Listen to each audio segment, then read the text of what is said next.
para abrir os traballos deste congreso, contamos coa presenza e coa conferencia que vai a proferir agora o profesor Sergio Miseli, que é profesor da Universidade de São Paulo, en Brasil, ainda que formado egresado de outra universidade como a Pontificia Universidade de Río de Janeiro. É un profesor de larga experiencia internacional, con estadías tanto nos Estados Unidos como en França, como en Portugal e en moitos outros lugares. Creo que, sobre todo, por lo menos para min, sí, está ben? No, está bien. Sobre todo para min, un profesor de referencia para entender algo que é moi importante, que non lle damos, quizá en España, o relevo que ten, que é o papel dos intelectuais na configuración do Brasil do século XX e especialmente dos intelectuais en relación con outras culturas. El ten un libro bastante coñecido sobre os estranxeirados que realmente afronta esta conexión entre, en fin, influencias estranxeiras con as necesidades, con os obxectivos, coa percepción do que era a vida política e cultural brasileña, especialmente paulista, porque creo que hai unha data que marca case tudo, que é a data da Semana da Arte Moderna de São Paulo, 1922, cos grandes bultos do Mário de Andrade, en fin, mesmo o príncipe dos poetas, Guilherme de Almeida, que foi visitante de Galicia, foi amigo de Paz Andrade, e tantos outros. El, por tanto, é a figura de referencia en Brasil e fora de Brasil sobre os intelectuais brasileiros. E ten unha relación, ademais, moito estreita, polo cual tamén me complace, en fin, dicilo aquí, cos que practican e estudian a historia intelectual argentina, especialmente con Carlos Altamirano, con Beatriz Sarlo, algúns deles tamén estuveron aquí no Consello no seu día, fixeron proxectos conxuntos, polo que a mí polo que eu podo saber, e, por tanto, todo isto fai moi indicado para abrir estas xornadas, para, sobre todo, que nos poidamos achegar ao problema dos intelectuais no Brasil da época das Irmandades. É unha relación longínqua ou moi distante, pero sempre comparando é como podemos entender o que temos diante dos nosos ollos. Porque sin comparar nunca sabemos que é o que somos. E, por tanto, esta mirada externa, esta olhada externa é moito importante. Benvido e muito obrigado. Obrigado. Tenha a palavra. Obrigado pela apresentação. Obrigado pelo convite também. A minha preocupação é a língua, certo? Eu falei desde o início para o Ramon que tanto fazia para fazer a apresentação em português brasileiro ou em castelhano, porque tenho trabalhado nos últimos anos sobre os intelectuais argentinos. Eu fiz, na verdade, duas versões do texto, uma em castelhano, uma em brasileiro. Quer dizer, estou falando de brasileiro português falado no Brasil. Então, eu vou falar devagar, a esperança de que vocês entendam, certo? A ideia era dar uma visão de conjunto de como foi esse desenvolvimento da inteligência brasileira desde os anos 20, quando houve a crise de poder oligárquico e a Revolução de 30, até o final do Estado Novo do regime Vargas, certo? Eu não vou me deter muito em nomes, porque muitos nomes vocês não conhecem, e eu achei mais interessante dar uma visão de conjunto do que se passou. Também não vou falar sobre 3 itens que eu coloquei no texto, e que são quais as fontes primárias que se utilizam em história intelectual brasileira, isso, um dado. Segundo, uma discussão com a literatura no assunto, porque é um assunto muito debatido no Brasil, e eu tenho uma posição e outros têm outros, eu também fiz uma discussão dessa literatura. Então, eu dei o título de intelectuais e nação no Brasil do século XX, 1930-1945. Estão entendendo ou não? Sim. Sim. Bueno. Entre as últimas décadas do século XIX e a redemocratização em 1945, 3 gerações de escritores deram feição institucional e substância expressiva à atividade intelectual, exercida segundo padrões de legitimidade de sua lavra e desigualmente dependente das conexões mantidas com mentores políticos.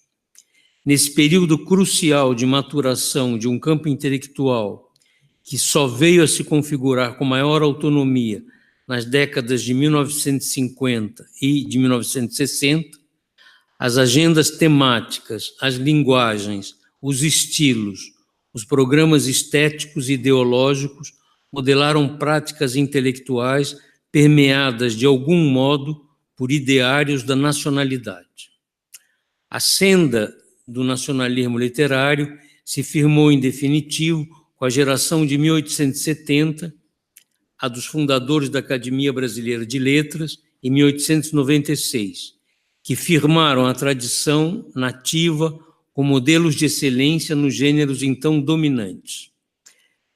José de Alencar e Machado de Assis no romance, Silvio Romero e Araripe Júnior na crítica literária, Joaquim Nabuco na memorialística. Nas circunstâncias de crise, porque passava o regime imperial periclitante, esses escritores não conseguiam se desvencilhar da mescla entre atividade literária, ativismo político e colaboração compulsória na imprensa.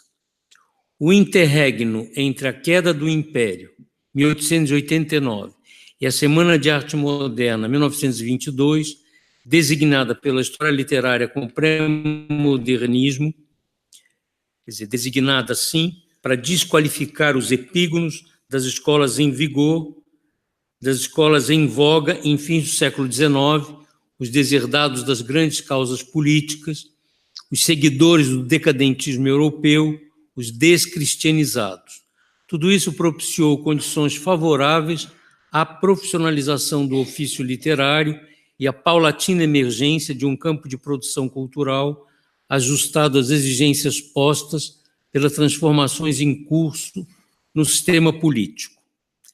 Não havendo na República Velha é o período entre 1889, a queda do Império, e a Revolução de 30, posições intelectuais autônomas perante os detentores do poder político, o recrutamento, as trajetórias e as instâncias de consagração desses escribas dependiam dos donos dos jornais e dos mentores das elites política, parlamentar e burocrática.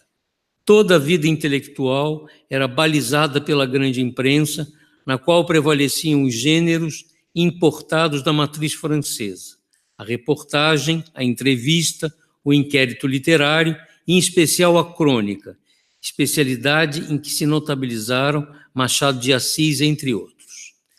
A geração de escritores que renomeei como anatolianos, cultores entusiastas de Anatole France, frisando sua irrestrita adesão à galomania então vigente no Brasil, já evidencia certos determinantes estruturais da atividade intelectual no país, como, por exemplo, a posição social em falso dos letrados, originários de famílias oligárquicas em declínio material, que, não obstante, lograram preservar laços de parentesco ou de compadrio com frações da elite dirigente. Entre 1920 e 1945, os principais setores em expansão no mercado de trabalho intelectual foram caudatários do florescente mecenato cultural no estado de São Paulo, do boom no mercado de livros e da maciça cooptação de letrados pelo regime Vargas, alocados no serviço público do governo central e dos principais estados da federação. Os condicionantes ligados às origens sociais modelaram o feitio da inteligência em consonância com os processos de mudança no mercado de trabalho intelectual, uns e outros tomando feição e sentido nos embates suscitados pelo contexto político-institucional da derrocada do sistema oligárquico. Então, essas três frentes. A primeira, a formação de um campo intelectual e acadêmico em São Paulo e o surgimento de uma inteligência universitária. A eclosão do movimento modernista paulista é indissociável do patrocínio exercido pela fração abastada e culta da burguesia de empreendedores industriais e culturais. A diferenciação político-partidária suscitou alas dissidentes da elite dominante, ancoradas em agremiações partidárias, concorrentes ou em mídias impressas, como o jornal O Estado de São Paulo, pertencente à família Mesquita. Tais mudanças na composição da oligarquia revelam sinais inequívocos da prosperidade econômica paulista e das pretensões de supremacia nacional por parte dos grupos dirigentes estaduais. A fermentação do campo de produção cultural em São Paulo ocorreu num contexto de crise social e política, acirrada por greves sucessivas, por conflitos em torno do controle do então único partido oligárquico, Partido Republicano Paulista, e pela criação de um movimento oposicionista de fachada, Partido Democrático, em 1926. A posição de força desfrutada pelo clã familiar Mesquita derivava da condição de empresários culturais atirados e ambiciosos. Além do Estado de São Paulo, o Grupo Mesquita possuía outro jornal vespertino, o Estadinho, e financiava a Revista do Brasil, prestigioso mensário de alta cultura e marco da presença paulista na cena brasileira. A turma de escritores integrantes da vanguarda modernista foi mobilizada nessa conjuntura de transformações de peso nas organizações políticas e culturais da oligarquia paulista, tendo de se haver o tempo todo com arreglos e disputas nas relações de força no interior do circuito dirigente estadual. O colapso do regime de partido único e o surgimento de uma fração poderosa de empresários culturais abriram inesperadas ofertas de trabalho aos jovens com veleidades literárias. Tais mudanças afrouxaram os laços orgânicos entre os espaços de sociabilidade no universo homogêneo de classe, no interior do qual se moviam os pretendentes à carreira intelectual. Doravante, se abriam perspectivas e oportunidades que não dependiam apenas do acesso ao itinerário compulsório dos bem-nascidos, passando da Faculdade de Direito e de suas agremiações acadêmicas aos clubes exclusivos da elite, de onde eram alçados a renomados escritórios de advocacia, a redação dos principais jornais e as cliques políticas. Os escritores da primeira geração modernista, todos eles bacharéis em direito, exceto Mário de Andrade, se viram prensados entre os serviços prestados às lideranças políticas, nos gabinetes, na administração pública, na Câmara dos Deputados, as demandas da imprensa, as iniciativas no setor editorial e a feitura de uma obra literária autoral. Tantos letrados vinculados ao situacionismo perrepista, ao partido dominante, como aqueles identificados com as causas políticas dissidentes ou com a oposição democrática, entre eles Mário de Andrade, prestaram colaboração nas referidas frentes de trabalho. A maioria deles teve de se sujeitar à prestação de serviços políticos como assessores, jornalistas tarefeiros, que trabalham por encargos, funcionários graduados, pedágio irrecusável para que tivessem condições de dar continuidade à empreitada intelectual almejada.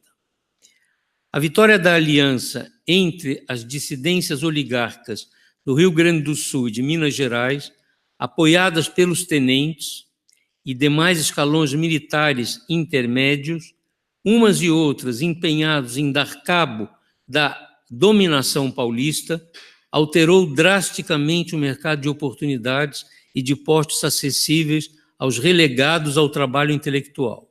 Em curto espaço de tempo, segmento considerável dessa geração inflada de bacharéis, muitos deles egressos das faculdades particulares, que se disseminaram estimuladas por reformas do ensino, reformas privatistas, perderam o emprego na política. A emergente correlação de forças truncou os itinerários vislumbrados e inviabilizou as expectativas de carreira segundo os antigos padrões de lealdade aos próceres das províncias. Ademais, as perspectivas de inserção dessa nova geração de intelectuais foram um tanto tumultuadas em consequência da atração exercida pelas frentes radicais de mobilização política e ideológica que surgiram no país, a direita e a esquerda do ramerrão liberal, em paralelo ao espectro político partidário oficial, guiadas por líderes carismáticos, propensos a palavras de ordem e a programas de ação inspirados em modelos europeus autoritários e salvacionistas. Mussolini, Salazar, Hitler. O Partido Comunista Brasileiro, a revista católica A Ordem, o Centro Dom Vital, turma de letrados leigos a serviço do rearmamento institucional da hierarquia católica e a organização fascista Ação Integralista Brasileira, acolheram quadros políticos e intelectuais egressos dos partidos e das agremiações da República Velha. Uma parcela expressiva de jovens aspirantes às carreiras intelectuais e políticas provinha de clientelas destituídas da oligarquia. Não fora a derrota infligida às pretensões hegemônicas dos grupos paulistas, podando as veleidades de militantes que então se destacavam no âmbito estadual, jovens como Plínio Salgado, o líder fascista, não teriam aderido a programas antiliberais de redenção, entre comilhas, da ordem burguesa. É sabido que a derrota da Frente Única Paulista pelas tropas federais em outubro de 1932 foi o elemento propulsor imediato para a montagem do movimento integralista. Era o segundo momento da retirada forçada da elite paulista, que teve de amargar ainda os interventores impostos pelo governo provisório de Vargas. A coalizão paulista teve de suportar tais desfeitas, a despeito de haver saído vitoriosa nas eleições de 33 e de 34, cerrando fileiras sob a liderança do genro do velho Mesquita. A fatura dessa humilhação diferida no tempo, seguindo-se ao espasmo insurrecional, o bom-mocismo legalista alardeado no embate eleitoral, foi liquidada pela instauração do regime autoritário de Vargas em 1937.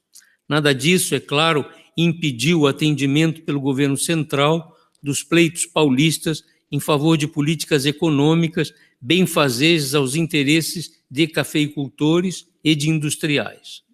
Muitos jovens intelectuais que aderiram à militância nas organizações radicais de direita, na década de 30, eram bacharéis decepcionados com os rumos da federação, carentes de suporte político e sem horizontes seguros de enquadramento profissional e doutrinário.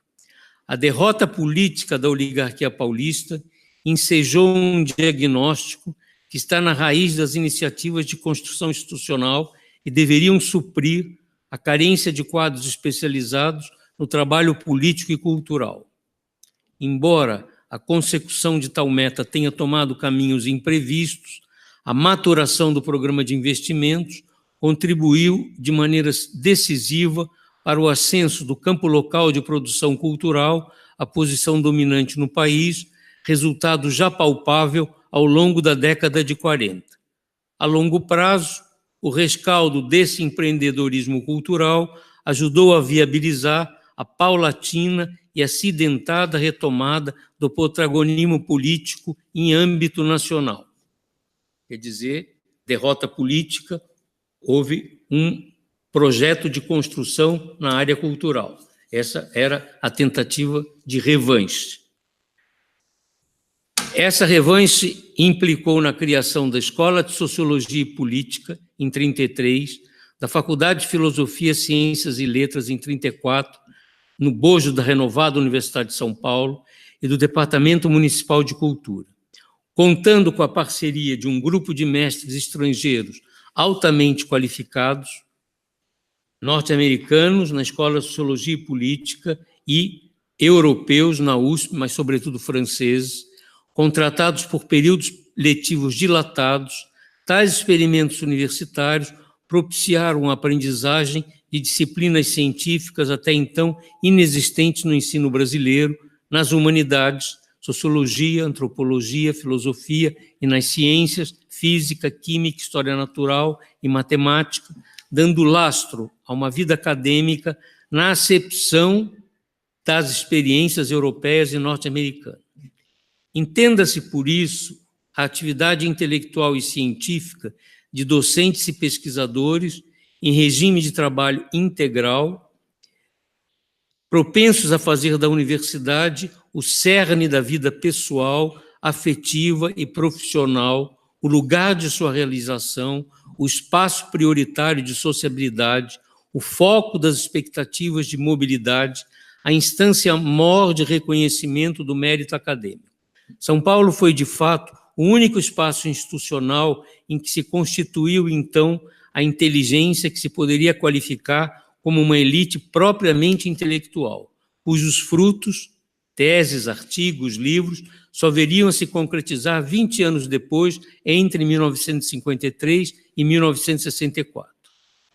Se acrescentarmos ao perfil acadêmico inovador das primeiras turmas de cientistas sociais certos traços morfológicos representativos da sociedade urbano-industrial paulista em mutação acelerada, constatam-se transformações significativas nos processos de recrutamento e de reprodução da elite universitária forjada à revelia dos desígnios oligárquicos. E aí é que entra o recrutamento dos estrangeiros e dos imigrantes. Em especial, os percentuais elevados de mulheres e de filhos de imigrantes, sobretudo italianos e judeus, se comparados à presença irrisória desses grupos nas turmas de bacharéis em Direito e Medicina no estado de São Paulo, tudo isso repercutiu nas feições da agenda de trabalho intelectual desse corpo de especialistas. Embora acalentada pelo projeto conservador de comunhão entre o clã mesquita e as vanguardas intelectuais paulistas, a Universidade de São Paulo foi rompendo as amarras com tal mecenato e reivindicando um marco próprio e de autoridade. O atendimento às demandas por escolaridade superior de bases sociais emergentes dos imigrantes colidiu com o projeto iluminista das elites locais, propiciando a irresistível profissionalização de setores médios e mobilidade ascendente. Bom, então, essa é a primeira parte. Estão seguros que não querem que cambie para o castelhano? Não? Bom. Querem aprender? Pero a vezes é cansativo, não? Segunda parte, o boom editorial e a gênese de um grupo de romancistas profissionais. Os processos acelerados de industrialização e de urbanização em São Paulo impulsionaram a constituição de um campo bastante diferenciado de produção cultural. Faculdades, museus, revistas de cultura, associações corporativas de escritores e de cientistas, indústria cinematográfica, companhias de teatro profissionais, editoras. O eixo dinâmico era o núcleo jovem da inteligência formada na universidade sob a tutela dos mestres estrangeiros.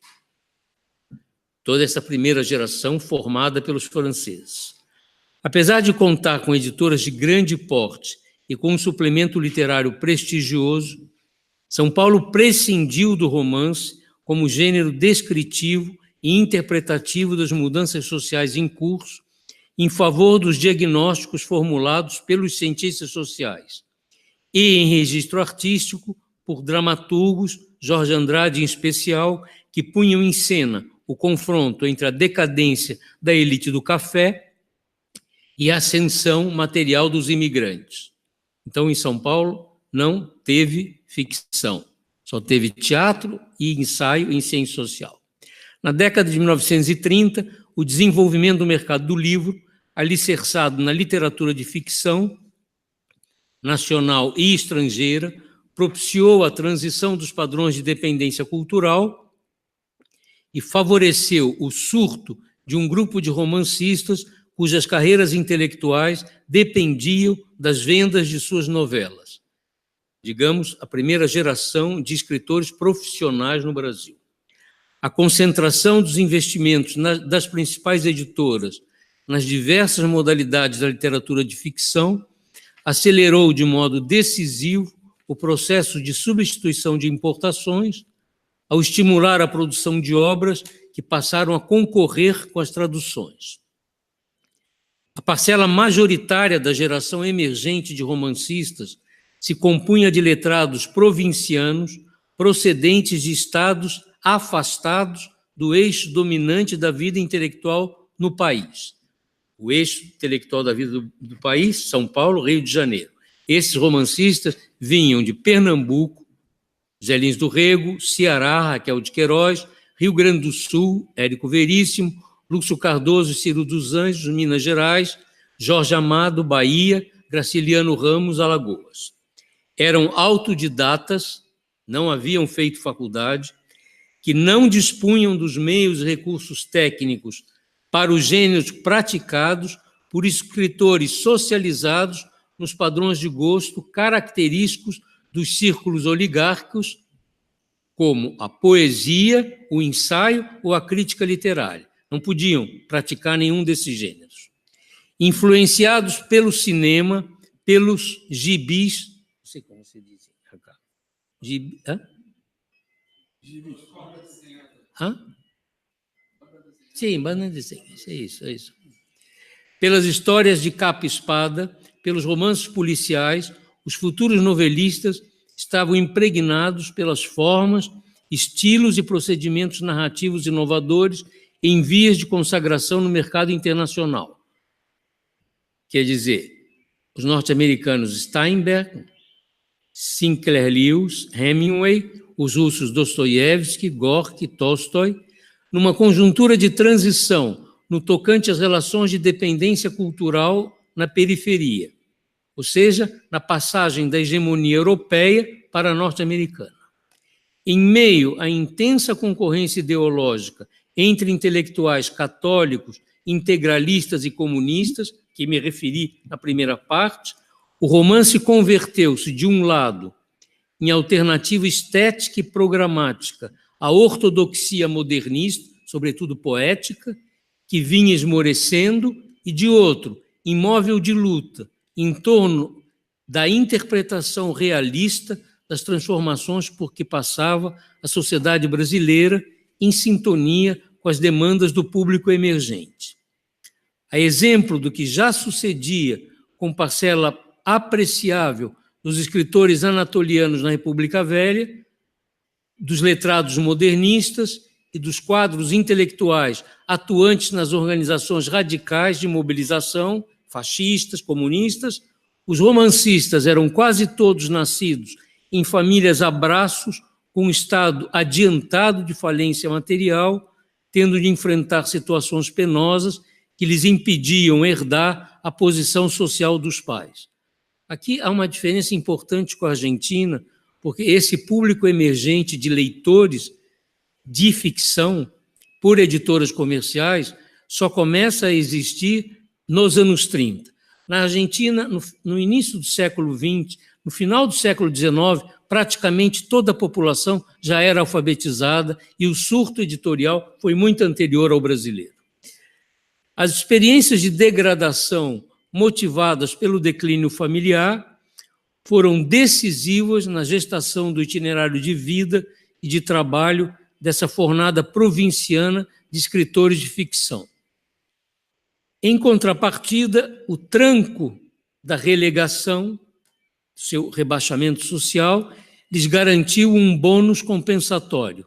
A matéria-prima existencial e expressiva com que deram feição às vertentes do romance social, tal como suas novelas foram recepcionadas e rotuladas pela história e pela crítica literária. A oportunidade de vasculhar as diferentes posições de que se constituía o espaço do ambiente de origem se aliou à progressiva tomada de consciência da heterogeneidade de condições de vida e de interesses de grupos subalternos. Como eram pessoas declinantes, estavam submetidas a experiências de humilhação social que os poetas modernistas nunca conheceram. Esses eram requisitos indispensáveis à refração literária das relações de força e de sentido entre as classes na formação social brasileira. As migrações geográficas das famílias dos romancistas, de todos esses que eu nomeei, com frequentes mudanças de domicílio, de cidade, de estado, de região, cujos efeitos se intensificavam por conta da rotatividade ocupacional dos pais, lhes permitiram aquilatar os riscos de desalojamento da família e de desqualificação familiar e de estender os laços com a classe de procedência. O salto desse percurso de rebaixamento na hierarquia se consumou no mergulho compulsório em mundos sociais alternativos, expostos ao convívio com estratos médios destituídos, com trabalhadores rurais e com operários industriais urbanos, instigados a se figurar na pele de figuras estranhas ao hábito de sua classe e a recriar no relato romanesco os duplos ficcionais de sua desdita. Todos os narradores são duplos autoficcionais desses romancistas. Eles lograram reconstruir a história recente de decadência de um universo social que eles mesmos viram desmoronar. Tiveram de se haver com personagens moldados por circunstâncias dolorosas de carência, de humilhação, impotentes como os próprios novelistas, diante de condicionantes conducentes a um desígnio trágico de vida. Os romancistas e demais letrados deserdados da oligarquia buscaram reconverter suas expectativas em investimentos pela impossibilidade de herdar um capital material ora indisponível. A única moeda remanescente era o cacife, o capital de relações ao alcance da família, fundo estratégico acionado para a educação dos filhos, para a escolha, entre comilhas, do curso superior, porque, na verdade, eles não estavam escolhendo, estavam sendo instigados a um curso só, que era um curso de refúgio, e para as alianças matrimoniais restantes, o que sobrou, as primas pobres, para a nomeação em cargos públicos conquistados por meio de compadrio, estratégias, todas elas, para livrar esses parentes pobres das oligarquias de uma relegação ainda piorada. A mediação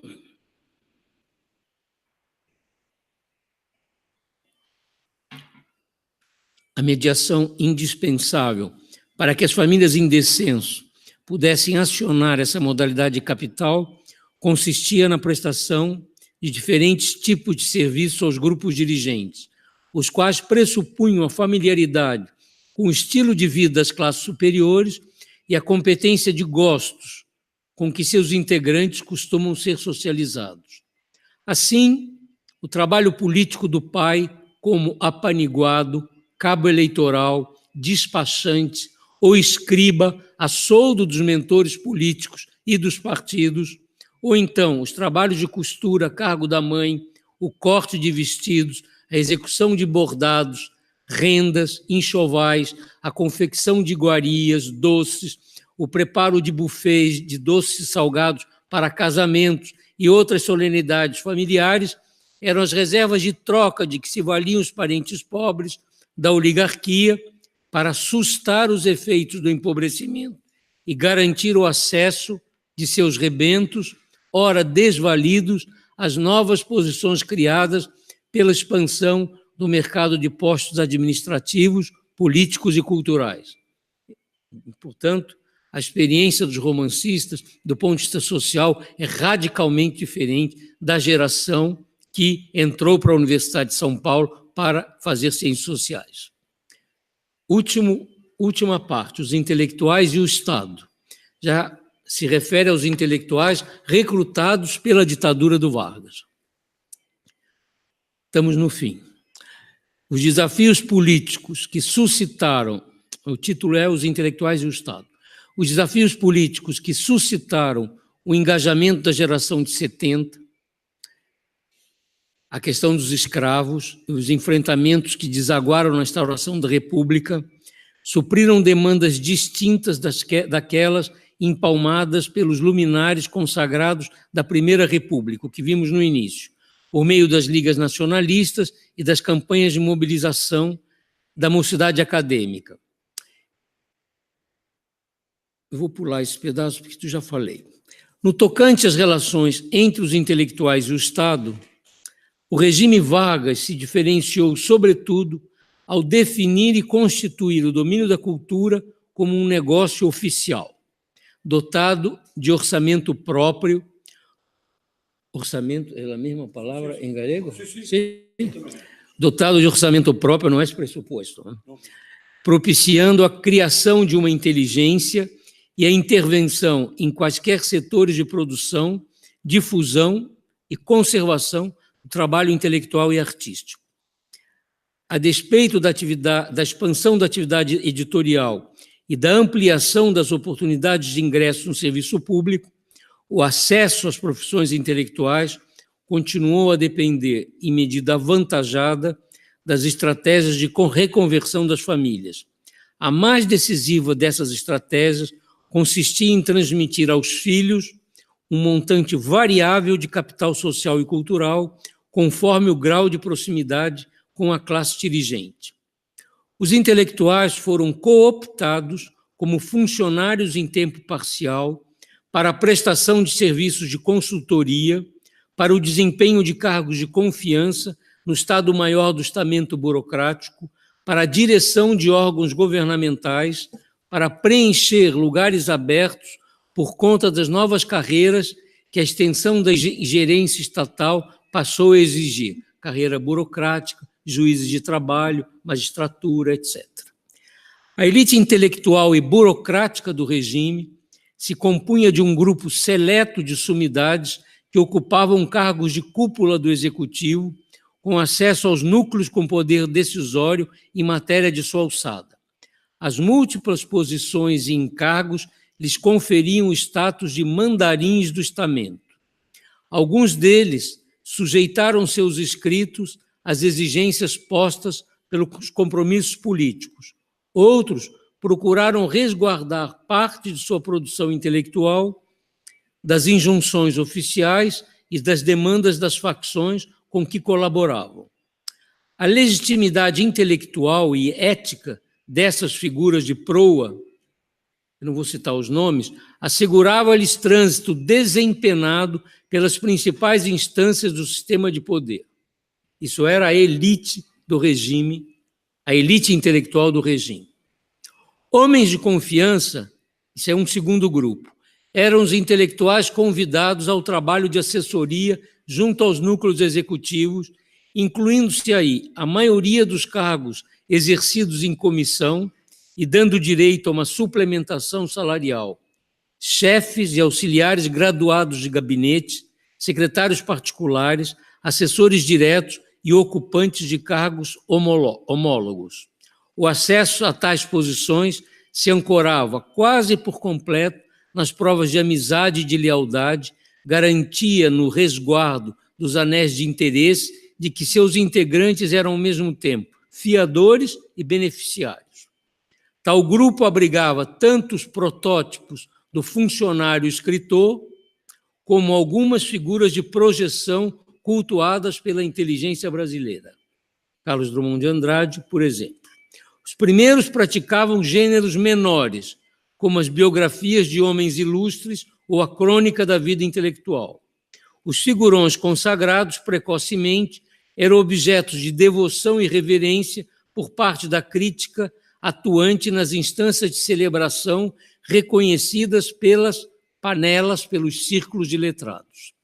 Esses últimos buscavam minimizar o quanto suas obras deviam aos laços clientelísticos de que se beneficiavam, empenhados em corroborar a imagem de que seus escritos pouco deviam às servidões do mundo temporal. Ou seja, os dominantes difundiam a imagem de que o que eles escreviam não tinha nada a ver com o que eles faziam profissionalmente.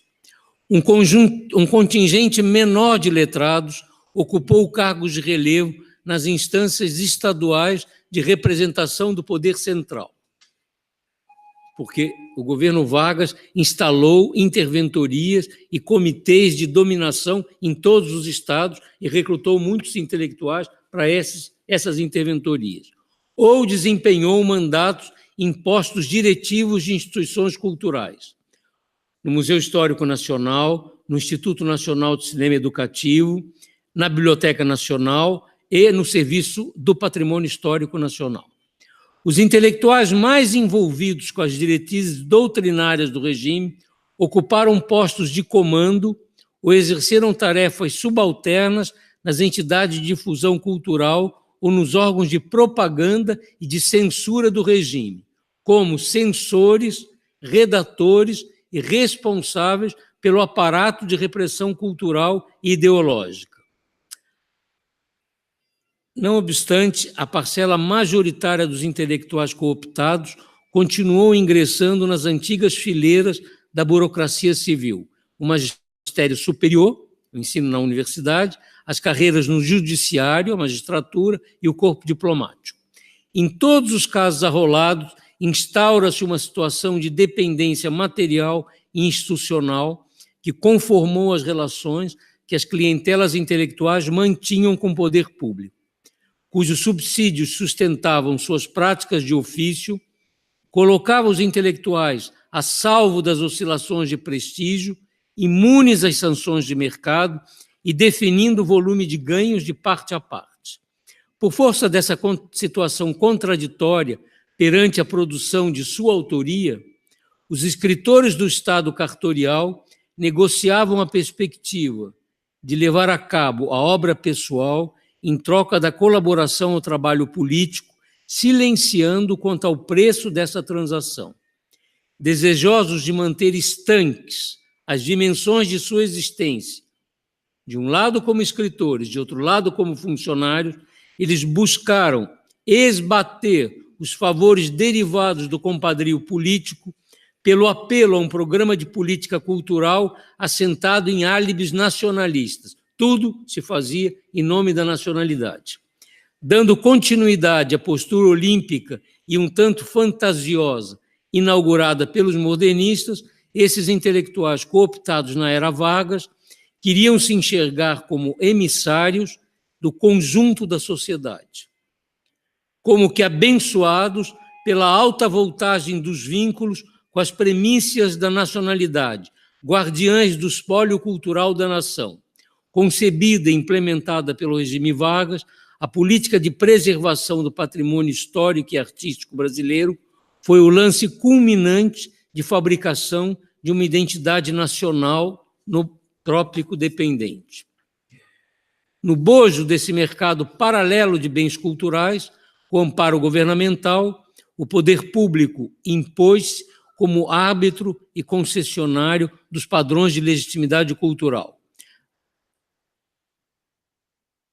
Então, agora a última parte, mostrando como é que, não só através do controle de cargos, da cessão de empréstimos de dinheiro, de nomeação de missões no exterior, etc., mas o Estado montou um sistema de instituições culturais que reforçavam esse padrão de dominação através de uma editora comercial, entre comillas, privada, que era a editora José Olímpio, a Academia Brasileira de Letras, montando um cenário onde todos esses intelectuais circulavam.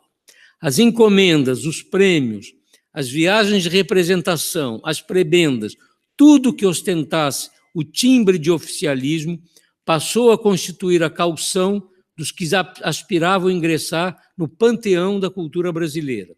Conceito sob cujo escudo se configurou o circuito de instâncias de produção, de distribuição e de consagração de bens simbólicos à custa de dotações oficiais. Tamanha rede de proteção estendia sua jurisdição em domínios que não pertenciam à esfera governamental, fazendo valer juízos e preferências nas eleições da Academia Brasileira de Letras. Todos os eleitos no período 30 a 45 tinham a ver com o sistema de dominação oficial. O próprio Vargas foi eleito para a Academia Brasileira de Letras em 1941. E nos convites, com todos os votos dos acadêmicos, foi a única eleição que ninguém ousou votar contra, claro. E nos convites para integrar o catálogo prestigioso de autores da editora José Olímpio. A gestão de Gustavo Capanema, que é o ministro da Educação e Cultura do governo Vargas, erigiu uma espécie de território livre e refratário às salvaguardas ideológicas do regime. Isso é muito importante. Operando como paradigma de um círculo de intelectuais subsidiados para a produção de uma cultura oficial. À frente do Ministério da Educação e Saúde desde 34, ou seja, de 34 até 45, Capanema convocou os conterrâneos de geração que haviam participado do modernismo em Minas Gerais, mobilizou figuras ilustres nos movimentos de renovação literária e artística de 1920 em vários estados, Rio Grande do Sul, Bahia, Pará e até mesmo em São Paulo, incluiu os representantes que a Igreja designava por intermédio do trabalho de procuração exercido de modo informal pelo líder leigo Alceu Amoroso Lima. A Igreja tinha muitos interesses no governo, porque se tratava de garantir o ensino religioso no ensino privado, no ensino oficial secundário, se tratava de garantir verbas para a Igreja e reassociar a Igreja que tinha se separado do Estado, ou seja, os interesses da Igreja no ensino secundário, primário e superior eram muito importantes, daí a necessidade de membros indicados pela Igreja estarem em todos os comitês. E de alguns médicos fascinados pela atividade literária. A cooptação de intelectuais no período Vargas acolheu, isso também é importante, integrantes dos diversos movimentos e forças políticas atuantes nas décadas de 20 e 30, os grupos radicais que eu me referi no início, militantes em organizações de esquerda, centenas de comunistas, quadros da cúpula integralista, quadros dos fascistas, porta-vozes da reação católica, remanescentes da intelectualidade oligárquica e praticantes das novas especialidades. Nenhum agrupamento ideológico ou fação partidária logrou converter programas e diagnósticos em ortodoxia doutrinária no interior do regime, embora os ganhos de maior vulto e as posições estratégicas na máquina estatal tenham favorecido membros do movimento fascista integralista e da reação católica. Então, a dominação no interior do Estado foi exercida por integralistas e católicos. A hierarquia eclesiástica e suas tropas leigas alocaram representantes em arenas de negociação nos ministérios do Trabalho e da Educação, no intento de preservar ou de ampliar a margem de influência em litígios e contenciosos capazes de afetar o grosso dos investimentos confessionais, caso estratégico dos negócios no ensino e na cultura. O padrão de troca entre decadência econômica e dependência patrimonial, esse é a suma de toda a exposição, permeou a transação entre os detentores do mando político e os intelectuais em vias de serem incorporados aos sistemas de poder. Os primeiros comprando, entre comillas, não apenas os serviços, mas ainda a teia de préstimos por meio da qual os demais seriam pinçados. A experiência dessa geração de intelectuais cooptados revelou o engate entre os condicionantes de classe que impelem a carreira intelectual. Somos impelidos à carreira intelectual não porque queremos, porque há circunstâncias sociais que impelem e que impedem de herdar fortunas familiares, de ir para carreiras masculinas dominantes e por assim vai. E as demandas políticas e ideológicas que norteiam a absorção dos efetivos ameaçados de serem despejados da elite dirigente. O destino social dos intelectuais se assemelha bastante à trajetória cumprida pelos contingentes encaminhados ao clero, à carreira militar e à política profissional. As 4 carreiras são similares em termos de recrutamento. O engendramento de pessoal político e intelectual no coração da elite permite discernir as peculiaridades de um sistema de dominação assentado na disjunção crescente entre os detentores do poder econômico e os grupos que foram tomando as rédeas do comando político, militares, magistrados, políticos profissionais e intelectuais. Em síntese, por conta do grau restrito de autonomia da atividade cultural perante as demandas da classe dirigente, os grupos de escritores focalizados, com exceção dos romancistas, derivavam a identidade e o perfil de seus investimentos intelectuais dos manejos coercivos que esse enlate político lhes impunha.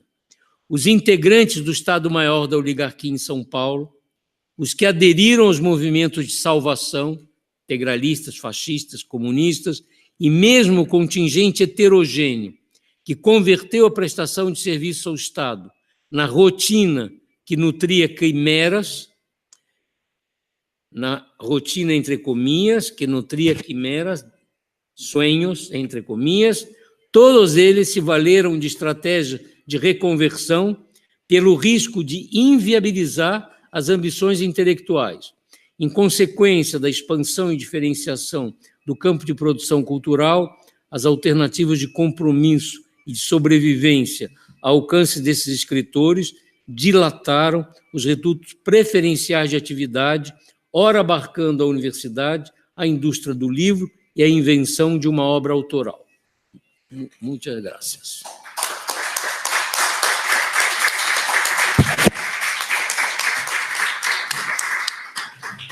Estava tudo escrito em castelhano. Muito obrigado, professor. Parabenizo mesmo pela sua intervenção.